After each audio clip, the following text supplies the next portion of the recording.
So can you remind me what we did last time? Locating information question. If I am not mistaken.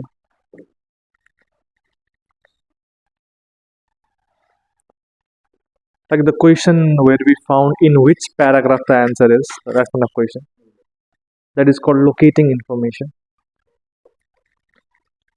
That means we only have a couple of questions left that we have not done yet in the class.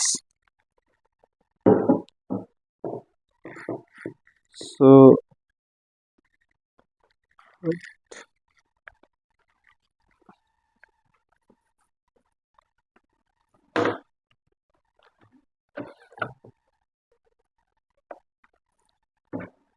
So today I will also remind you about the other question type that we did. But so out of all the question types that we get in the reading section, there are three that we haven't covered yet in this class. So we will look at those three today. And in this book that we have, there aren't many examples of those. So in one day I think we can cover all three. One of them is diagram labeling question. And in this entire book, I only found one example of it, which is in IELTS 16, page number 84. IELTS 16, page 84.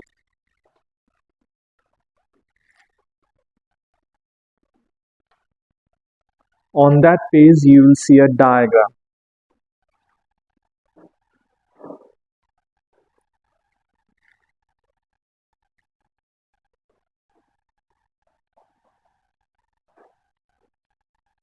So a diagram labeling question is like fill in the blanks in most respects.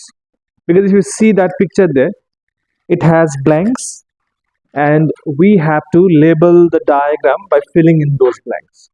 So take them as fill in the blanks in most respects. The only thing is the diagram that is given to us gives us additional hint. So it may be slightly easier than fill in the blanks because in reading fill in the blanks, when you read the question or read the text, you have to imagine yourself what it looks like. But here, the picture is showing you what it looks like. So it might be easier to figure out. But one thing that I have noticed that students do is when we get questions like those, don't just read these questions. Look at what the arrows are pointing at to the diagram as well. Because sometimes by understanding what we are trying to search for, finding out the answer may be easier. So what are these arrows pointing to? That is what you have to focus on. And then we have to find that word in the text to fill in the blanks. The answers to these questions may not come serially in the text, and most often they don't come serially in the text. That is why in questions like those, it is best to read all the questions before you search for the answer, because if you search for them one by one, you will not find them in that order in the text. So that is what you have to do. Let's look what the text is about. The title of the passage is Roman Tunnels. So tunnels, underground paths, tunnels made in Rome. Now, when it says Roman, it could mean one of two things. One thing right now, the capital of Italy, Rome, maybe tunnels in Rome could also be a thing. But around 2000 years ago, there was an empire called the Roman Empire. Almost half of Europe, many parts of Asia and Africa were under one kingdom, one empire called the Roman Empire. It could also mean that. And I guess by reading the subheading, it doesn't mean the modern city of Rome in Italy, but it means the entire area of Asia, Europe, and North Africa. It says there where they built tunnels. And whatever the tunnels were built for, this picture here is showing a tunnel like that. And if you study the picture, now I know this book is a photocopy of the original book, so the picture doesn't look very clear. But in the IELTS test, if you get pictures like those, there will be very clear pictures. Sometimes even color pictures will be given there in the exam. So I guess there's a tunnel here in the picture, and it looks like a hill to me. I don't know, what does it look like to you? It looks like a hill, and on the hill there are several lines like this. They may be poles on a line, and then there are holes in the ground, I guess. This tunnel is for water collection, something like that, whatever the picture is about. Let us read it. Number one, it says something to direct the tunneling. Now, if you can guess what it means, to direct the tunneling, imagine that when you are digging a tunnel under the ground, how to know where you are going under the ground? You need some direction for that as well. Otherwise, there may be a chance that the tunnel doesn't go where it should go. Have you heard of stories like those? Like, in from prison, sometimes prisoners escape by making tunnel through the prison and get out. But sometimes the tunnel doesn't go out and leads them somewhere else. Like, from your, let's say this is your jail cell, and from here you dig a tunnel under the ground to escape the prison. But how to know where you are going when you're under the ground?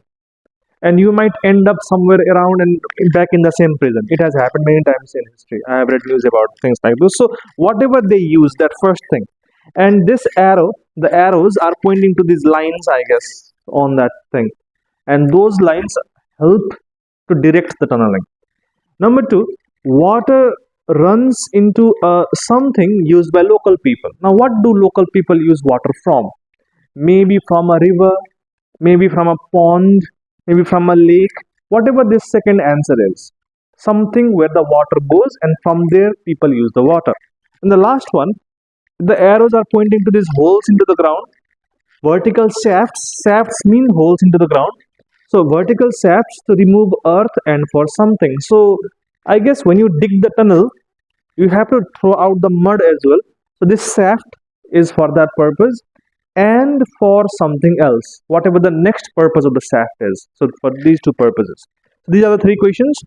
Why I read all three questions is that the answers may not come serially. So you might find the last one first and the first one last. Therefore, we have to read the questions. It is IELTS 16, page 84. And like I told you before as well, since these three questions are the first three questions, the probability of the answers being in the first, second paragraph is very high. So the keyword here is the Persian canot method. It must be a method of making tunnel, whatever Persian canot method is. Let's see in the text. The Persian canot method. I hope I am pronouncing it right. Canot or canot, whatever they call it. Just the first paragraph, first line, the Persians, it says the Persians. Third line, it says canot. Do you see canot? First paragraph, third line. Okay, let me read that line. They introduced the canot method of tunnel construction, which consisted of placing posts over a hill in a straight line. So now imagine this. Posts means poles. They put posts on a hill. Doesn't this picture look like that? Like on a hill, they're putting posts on a straight line. Why do they do that? To ensure that the tunnel kept to its route. To keep it to its route. Because if you don't keep it to its route, it may go somewhere else that you don't want to go. To keep it on its route, you put posts on a hill. I guess that is what number one is asking us. The arrow is pointing to those things. To direct means to give direction. So these must be posts. Number one. Posts just means pillars or poles. So if you are getting it, before they dig the tunnel under the ground, they put posts on the ground, on top of the ground. And then on that straight line, under that they build the tunnel. I guess that is how it goes straight. Now let's keep on reading in the same part of the text. In the same paragraph, if you see, just a couple of lines below the last answer, the excavated soil was taken up to the surface using the shafts. So the hole in the ground is used to take the soil out of the tunnel, which also provided ventilation during the work. So this shaft is used for two purposes. One is to take out the soil, and the second is also provided ventilation. Look at question number 3. Vertical shafts to remove earth, to remove soil, and for ventilation. The hole provides air into the tunnel for, I guess, the workers. When they build the tunnel, they need oxygen as well. So the shaft works for that. A hole in the ground for that. Now we have only one question number 2 remaining. Let's see.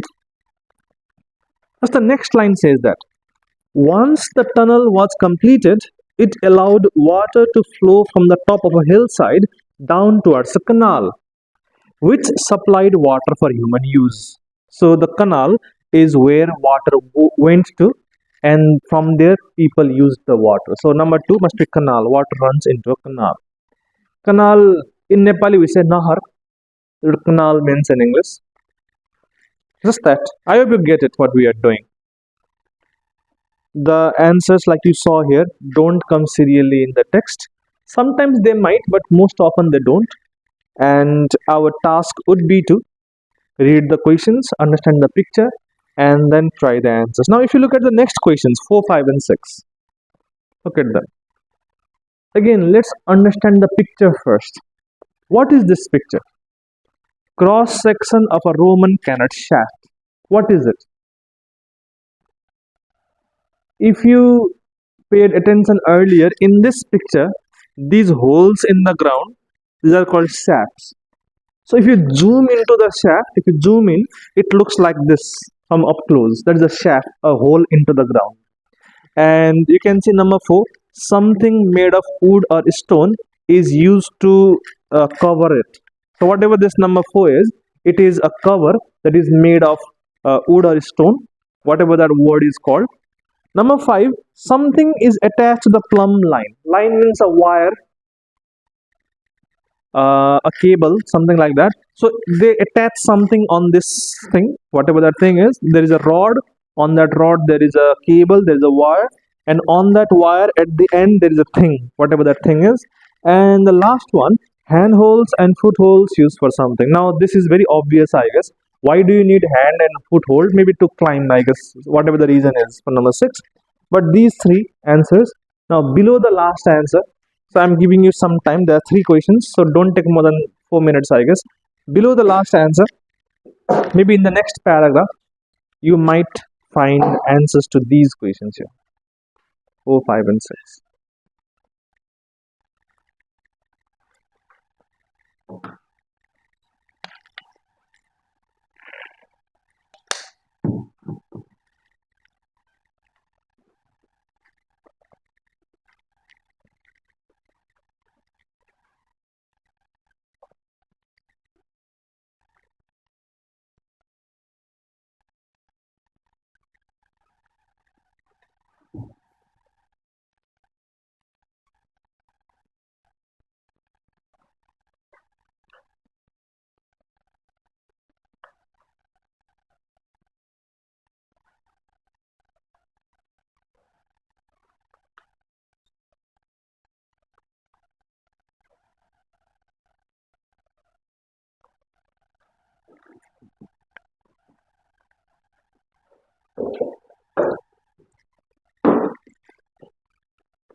So I hope you have done that because the answers are just there in that second paragraph.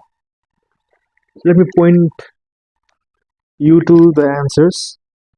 In the second paragraph, if you see this third line, the shafts were equipped with handholds and footholds to help those climbing in and out of them. So the handholds and footholds are for climbing, obviously. So that is why number 6 is climbing. In the same sentence, and were covered with a wooden or stone lid. So this number 4 is a lid made of wood or stone. When it says wooden lid, lid of stone, wood. So obviously. The next sentence, to ensure that the shafts were vertical, Romans hung a plumb line from a rod. If you look at the picture, there's a rod. You can see the plumb line, the wire, they hang that. A rod placed across the top of each shaft and made sure that the weight at the end of it hung in the center. This is weight. Weight at the end of it, at the end of the plumb line, hung in the center. So this is weight, number 5. Attach the plumb line. To make sure, why do they do that? To make it vertical. Have you seen this yourself? If you have been to a construction site, when they measure if a wall is straight or not, they have a weight, they have a plumb line, they make sure the wall is straight by putting it across.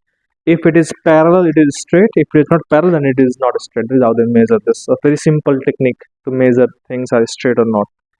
So that is what they do. So these are diagonal labeling questions. Again, just like fill in the blanks, but there are not many examples of this. So if you get them in the exam, do this in this way. Now, this same passage also has these questions. Look at questions 11, 12, and 13. These are short answer questions. And again, in this entire book, this is the only example I found of short answer questions. What they are is, they ask you a WH question like who, what, when, where, a question like that, and you are supposed to give a short answer, like a one word or a two word answer. So if the question is, what is the capital of Pakistan? Just one word. What is the capital of Pakistan? Just Karachi. Don't write the capital of Pakistan. Just write the one word that is the answer. So just that. Now these are also like fill in the blanks. A keyword is given. We have to see in the text word the keyword is. Once we find that, we will find the word that answers the question, and the answers come serially to these questions. So that might be easier to search. And I think I have told you this before. When we do fill in the blanks question, it is best to imagine or to predict what the answer is. So don't search without thinking what you are searching for. And when I say what you are searching for, two things. First of all, what type of word are you searching for? Like, is it a noun or an adjective or a verb or so whatever the word category falls into? What are you searching for depends on means what word category it is, what part of a speech it is. Think about that. And the second thing is make a prediction as well. Like think like this may be a possible answer. Like question number 11, it says what type of mineral were the Delacote mines in Wales built to extract? What mineral did they extract to build to extract? Now mineral must be a noun, so we are searching for a noun. Now think, if I make a prediction, like my prediction is apple, would that be a good prediction? That would be a very very bad prediction because apple is not a mineral. What if I guess, let's say, oxygen? Again, maybe it is an element. It is not a mineral. A mineral means something like maybe calcium, iron, copper, zinc, silver.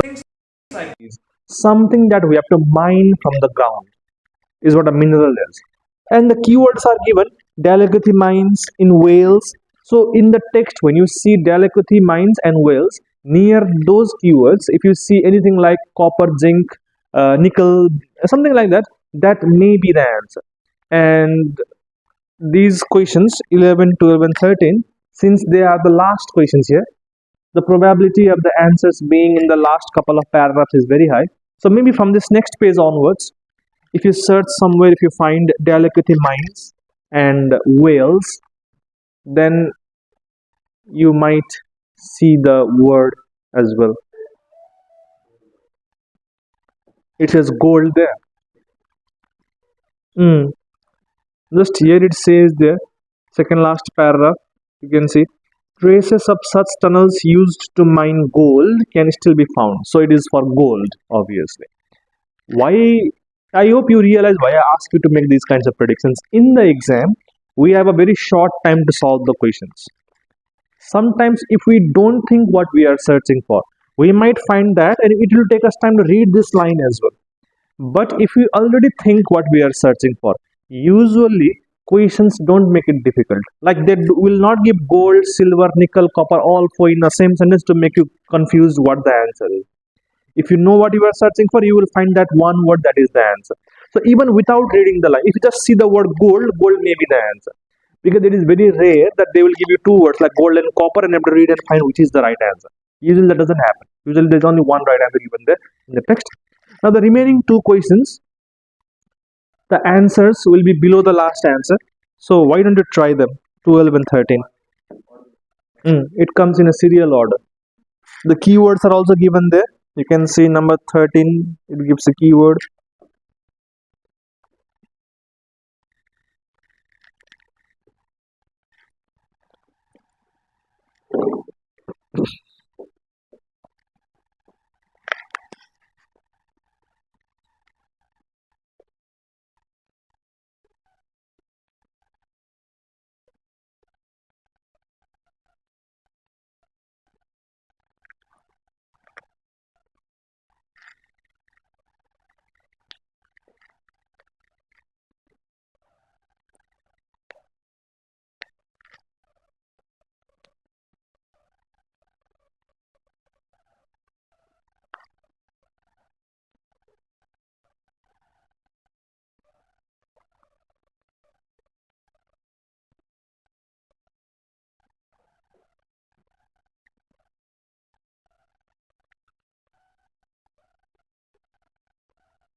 Do those two.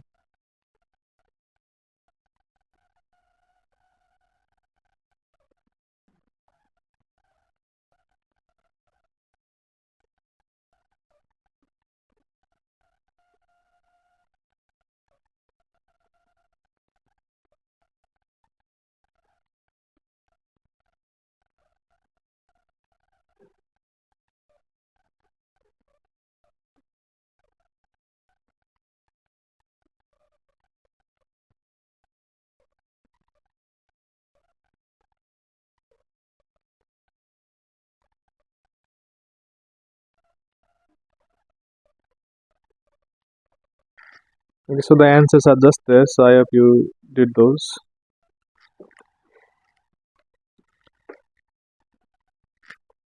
So number 12, what did you select? Architect. Architect. Here it says in the last paragraph, fourth last line, showing the names of patrons. Patrons means the people who finance it, the boss, who ordered construction, and sometimes the name of the architect. So the architect's name was also written there on the tunnel.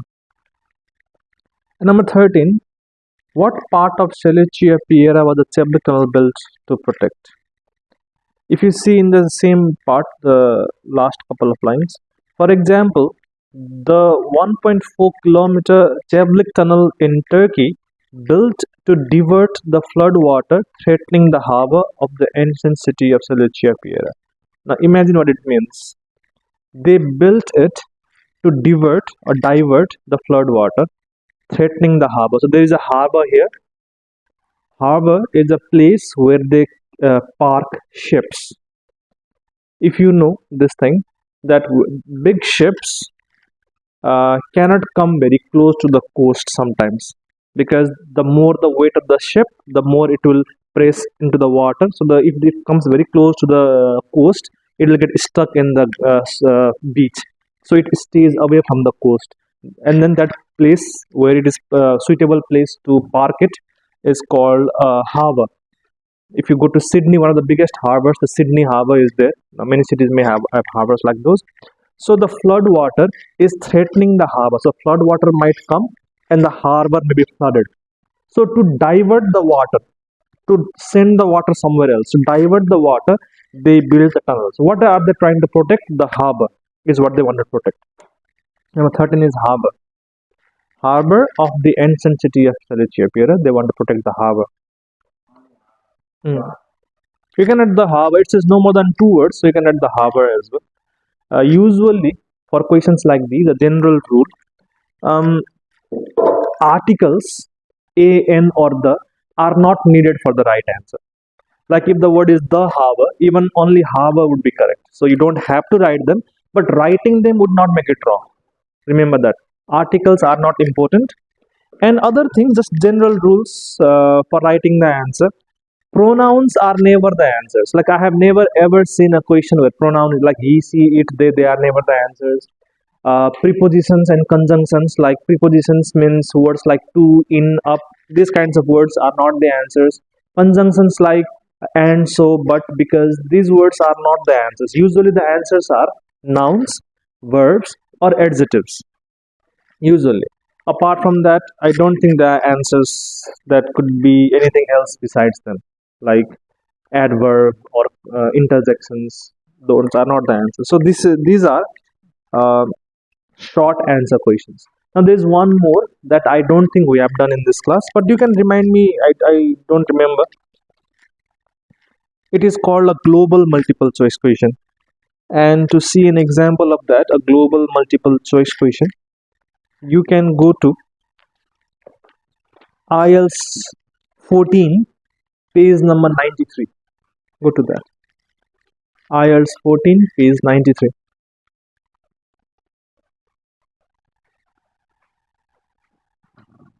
On that page, look at the last question, question number 40.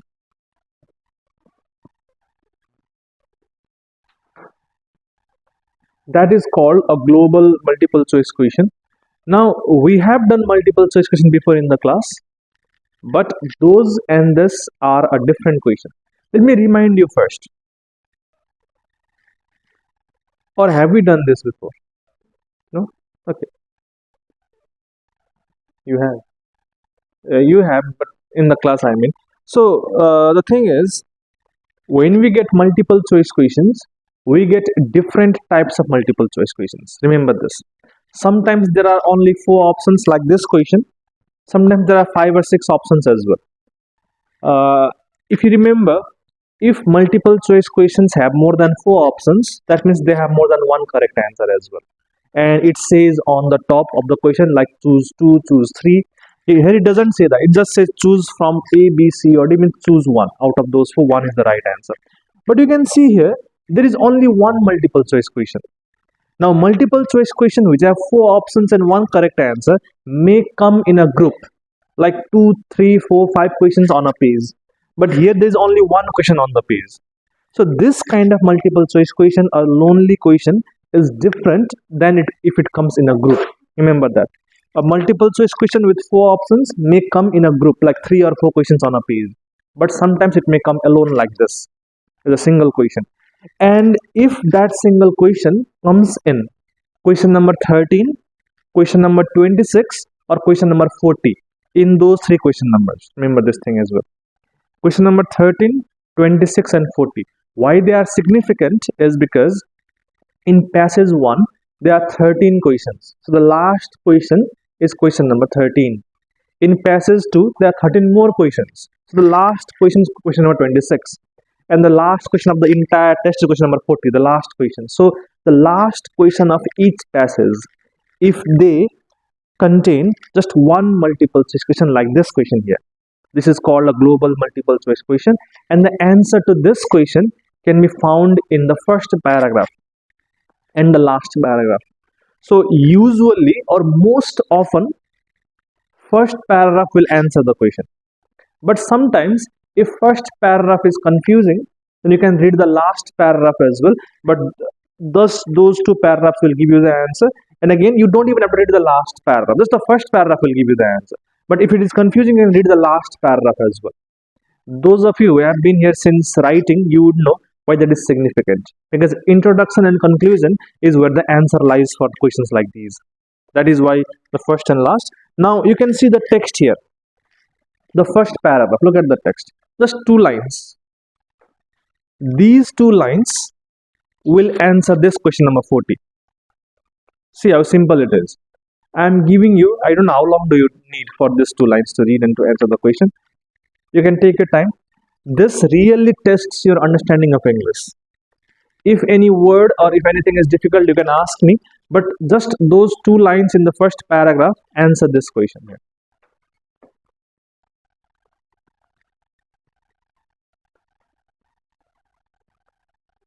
Remember, multiple choice, you have to read the question first. So read the question first, read the options, understand the options. If you don't know the meaning of words, marine means of the sea. Of the sea means marine. And debris means waste materials. So waste materials in the sea, marine debris. People dump waste materials in the sea. So marine debris.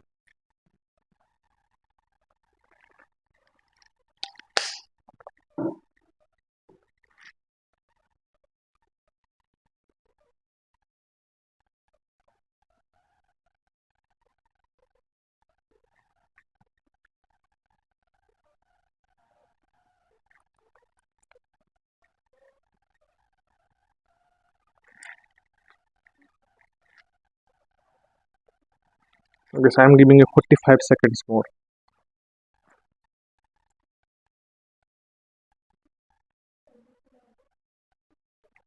Dismal.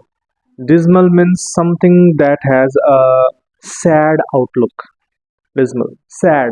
Gloomy. Opposite of bright.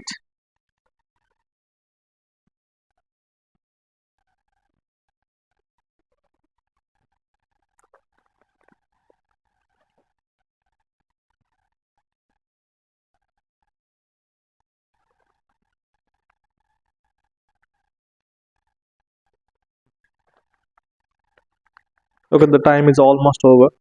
Now, I don't know if you got the right answer or not, but I just pointed out to you where the answer is. And this is really understanding the text. Like these are two lines. So let us first understand the text. Look at the text. Chelsea Rockman. Now, I don't know how you read a text, but when I read a text, I always break a long sentence into multiple parts. So, first, the name Chelsea Rockman. Okay, I think now. There is a woman whose name is Chelsea Rockman. Who is she? She is an ecologist. Ecologist is a scientist of the ecosystem. So she studies ecosystems, environment scientist. Now, where does she work? She is from the University of California in the city of Davis. Now, let's consolidate this much information. There's a city called Davis. In that city, there's a university called the University of California. In that university, there's an ecologist, and her name is Chelsea Rockman. Now, what did she do? She has been trying to answer a dismal question. A dismal question means a sad question. The answer is sad. I mean, like imagine this. Imagine somebody is in a hospital and doesn't have much life left, almost at the deathbed. And you ask the doctor, how long is he going or she going to live? Now, whatever answer they give, if they say 2 days or 5 days or 1 month, all the answers are bad answers. Some questions have only bad answers. Imagine that, asking a doctor about a relative, how long is he or she going to live? Now, if they say 1 week or 2 weeks, which is a good answer? Both are bad answers. 1 week, 2 week, 1 month, 3 months, 6 months, all of them are bad answers. So the answer is bad. What is the question that she is trying to find the answer? Is everything terrible, or are things just very, very bad? So imagine both options are that. One is terrible, which also means bad, and the other is very, very bad, which also means bad. So the answer is bad, obviously. But how bad it is she is trying to find. Terrible or very, very bad means the degree of bad. It is bad, but how bad it is what she is trying to find. She is trying to find an answer whether it is very bad or terrible. Means it is bad, but how much bad is it she is trying to find. The topic, according to the options, we can see it is about marine debris. So the waste materials we dump in the ocean, in the sea, how bad it is. Is it very bad, slightly bad, too bad? What the answer is. Now look at the options. Let me read from option number D upwards. Option number D, marine debris, the need for international action. Whatever we just read, that line doesn't say that internationally all countries should act together. Now your own mind may project that into that. Like if it is bad, maybe we should act together. But it doesn't say here in the text that countries should internationally should act together. What it says is a woman is trying to find the answer, how bad it is. Number C, a new solution. Again, the same line doesn't give us any solution. What is the solution to it? She is just trying to find out how bad it is, not trying to give a solution. Number C, marine debris. Who is to blame? Again, who is to blame?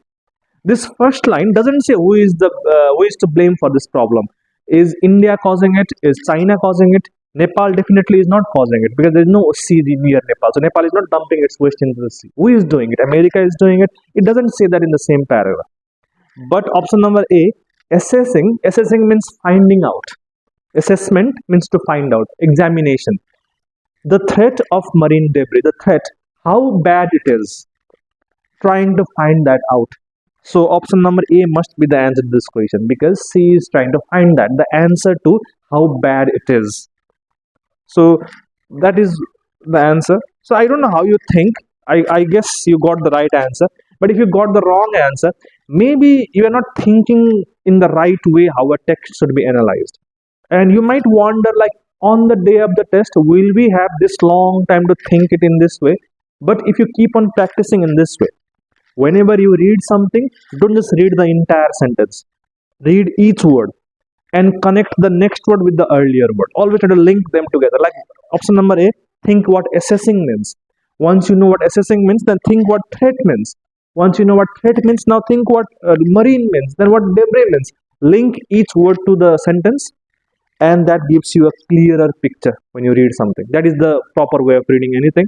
It takes time, but if you develop this habit, it becomes easier over the longer term. It may become faster as well. So that is the answer. So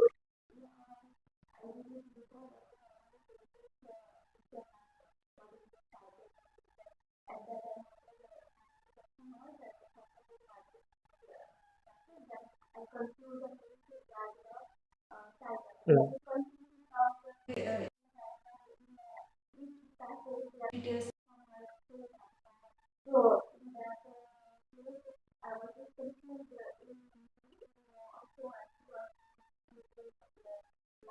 mm.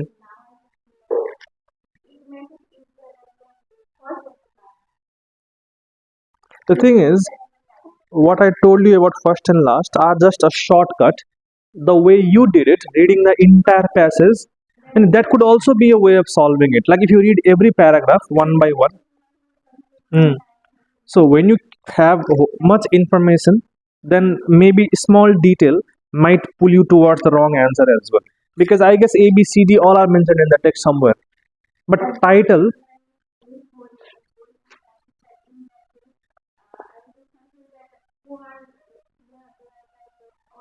mm, the thing is, what is the best title? Like it doesn't say what is the only correct title. It says what is the best title. All of them are good titles, but one of them is better than the others because the first and last introduction and conclusion focus on that point.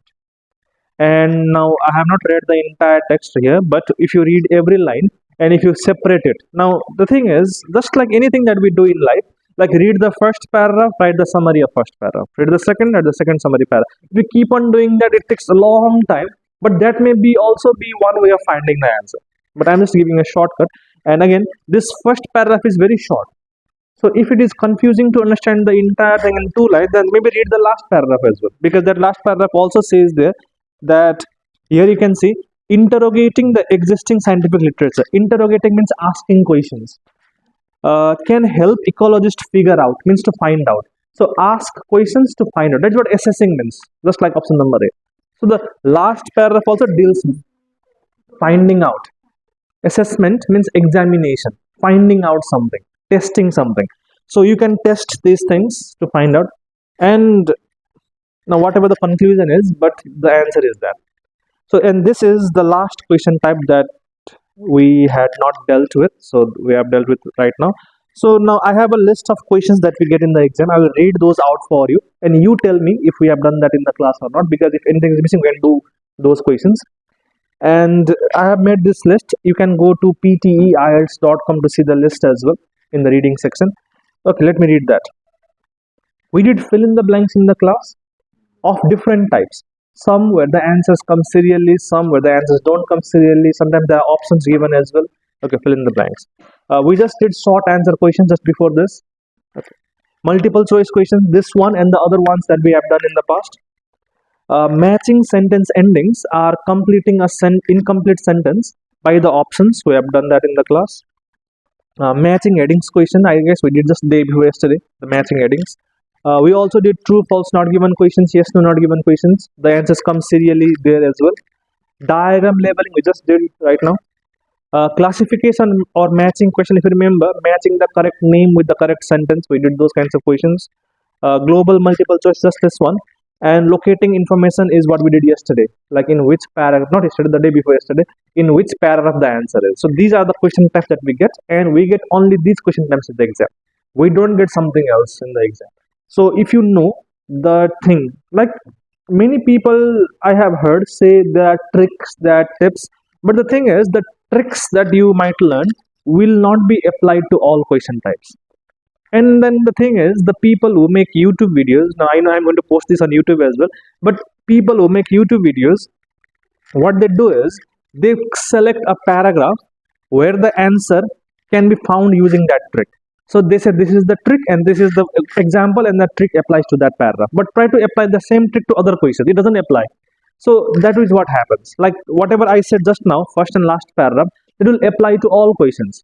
But somebody else might give you a different trick, which may apply to one question but may not apply to all questions. And in that way, people who think hard work can be overcome by smart work, they fall into that trap.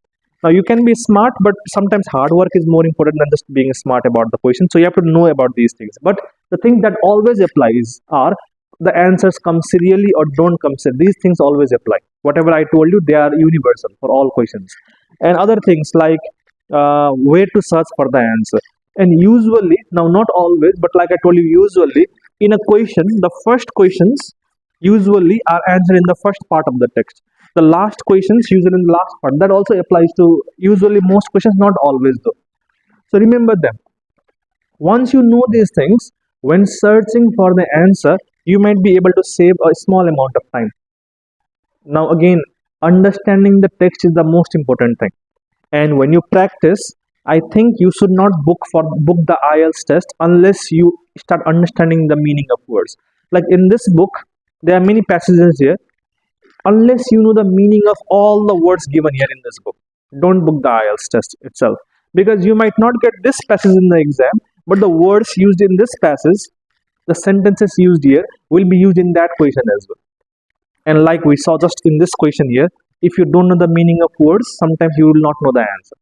And again, knowing the meaning of words is one thing, but knowing the meaning of sentences is something else.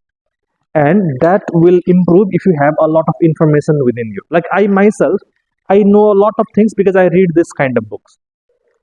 Much of my own knowledge is based on IELTS textbooks. Like I know about ecosystem because I read this article. There is one more article here about zoo. I know about zoos because I have read that article. There is one article here about the secret of staying young. I have read that article and I know about these things, and these things can be applied for multiple things. One thing is, once you have some basic knowledge about some things, then other things also become clearer. Like this article here, The Secret of Staying Young, this is about scientific research. If I read and understand this article, a different article that I might get in the exam, which is about scientific research, maybe not about this topic but a different topic, but about the same kind of concept, is easier to understand. That is what happens. So once you, like, if in this book you have seen many articles are about plants like coconut, like nutmeg. Many articles are about people. If you read those, other things become easier for you. So read them in that way to find the information, not for what the right answer is. Don't focus on the right answer too much.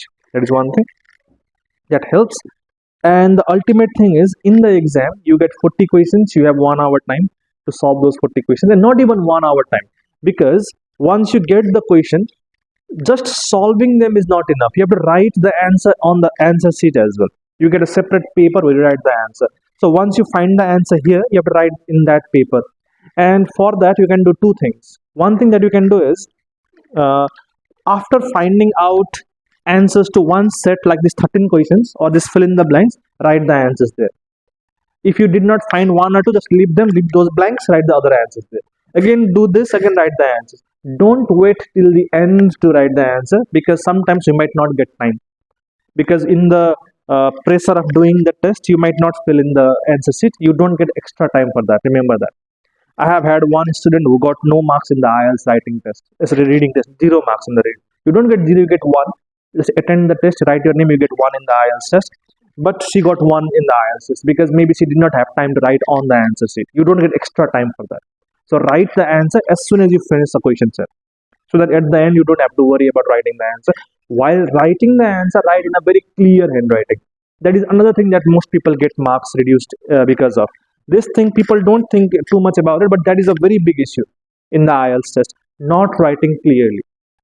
Like if the answer is something like, let's say the answer is true, and if you write like this, true, in this way, the thing is, the reader will see what you wrote. Like, okay, this looks like a T, okay, maybe, but where is R, where is U? It doesn't look like that.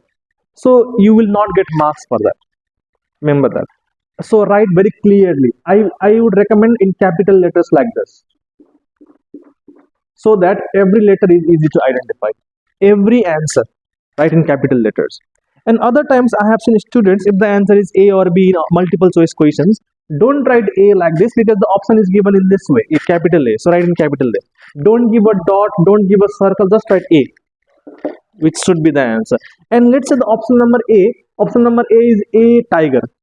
Don't write A tiger in this, just write A. Don't write the word that comes with that as well, because that is also a reason why many people get less marks in the IELTS test. And next is spellings.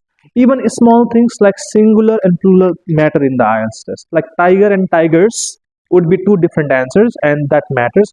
And again, many people lose marks just because of that. Now you might be thinking that I will not do that, but most people do that. That make that mistake in the IELTS test. So don't make that mistake. You get 3 passages in the exam. You can do whichever you want to do first, but logically do it serially from question number 1 to question number 40. The first questions are easier, the last questions are more difficult. So maybe do the easier ones first. And you don't need to divide equal amount of time for each passage. Passage 1 is the easiest, so it will take you less time for doing that. And passage 3 is the most difficult, so it will take you more time for doing that. So obviously you have to divide time in that way. Now how much time to divide is up to you. I have found two kinds of people. Ones who try to do all 40 questions, and in that way they might succeed, they might fail, either thing could happen. And some who only do 2 passages properly, only 30 questions properly, the remaining they don't do properly, because if you spend more time on fewer questions, maybe you will do them more correctly than spending all the time for all the questions. Now some people do that as well. Again, they fail, they succeed. It is not that this is the best strategy. What I am saying is, some people don't do passage 3 at all, just do passage 1 and passage 2, just do 2 passages, 26 questions.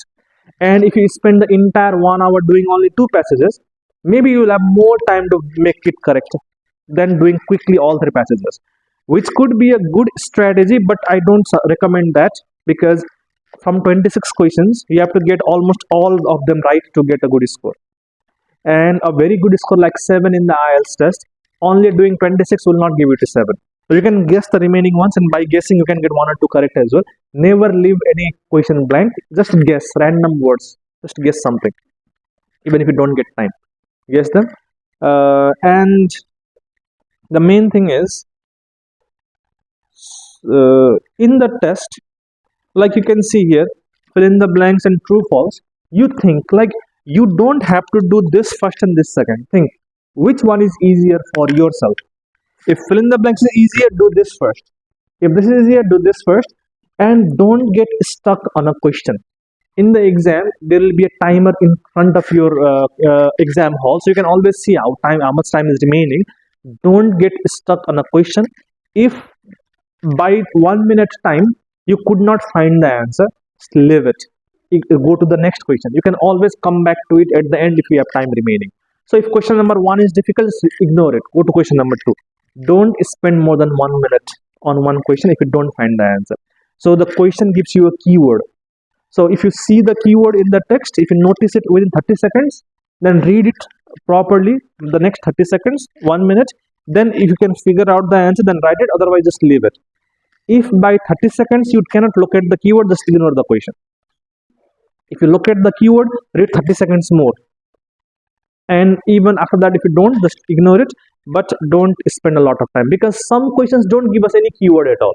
Just ignore those questions, because all questions are worth equal marks. So think about that. From tomorrow onwards, we'll move on to something else, but this reading is just that. And one thing that I have seen that you don't bring up in the class is, now I guess you practice at home as well. Doesn't it happen sometimes you select true, but the answer at the back says false? Does it happen sometimes, or not given? You don't ask me. Now just because at the back it says not given doesn't mean, now I don't know if it convinces you or not, but you have to know the reason as well.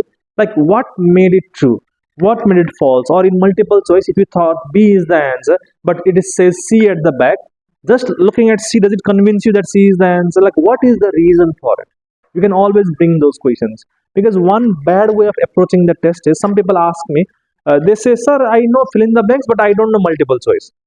That is not the correct way of thinking about it. The correct way of thinking about it is like, on this page this multiple choice is difficult, figure out one by one, not all multiple choices.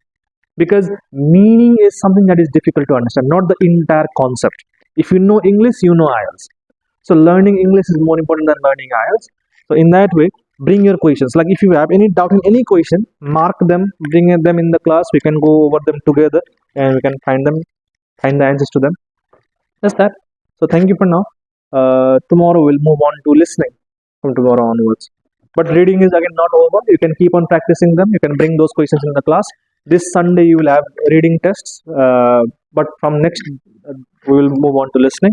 So tomorrow come prepared for that. Listening is a lot easier than reading, because the language is not as complicated as reading. So it may be easier. Thank you for now.